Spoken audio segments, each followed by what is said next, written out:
বাবারা কাঁদে না, কারণ তাদের কাঁদার সময় নেই। সকালে উঠে তারা আগে নিজের দিকে তাকায় না, তারা তাকায় ঘড়ির দিকে। আজ আবার দেরি হলে বেতন কাটা যাবে। রিক্সা, বাস, অফিস, কারখানা, জীবনটা তাদের জন্য কোনো স্বপ্ন না, একটা রুটিন। কেউ জিজ্ঞেস করে না তোমার মন কেমন, কারণ সবাই শুধু জানতে চায় এই মাসে টাকা আছে তো। বাজারে গিয়ে বাবা মাছের দাম দেখে তারপর ছেলের মুখ মনে করে, নিজের পছন্দের মাছটা রেখে দেয়, সস্তাটাই নেয়। মাথা ব্যথা করে, তবুও বলে কিছু না। ডাক্তারের ফি বাঁচিয়ে মেয়ের কোচিং ফি দেয়।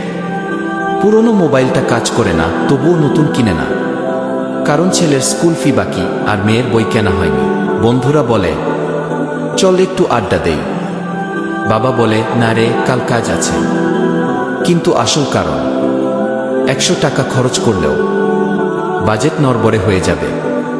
রাতে সবাই ঘুমায়, বাবা ফেসবুকে স্ক্রোল করে না, সে হিসাব করে আগামী মাসে কোনো বিলটা আগে দেবে। সে ক্লান্ত, সে ভেতরে ভেতরে ভেঙে যাচ্ছে, কিন্তু মুখে একটাই কথা, আলহামদুলিল্লাহ, চলতেছে। এই দেশে বাবারা নায়ক না, তারা শুধু নীরব যোদ্ধা, যাদের যুদ্ধের কোনো ছবি নেই, শুধু দায় আছে আর দায়িত্ব।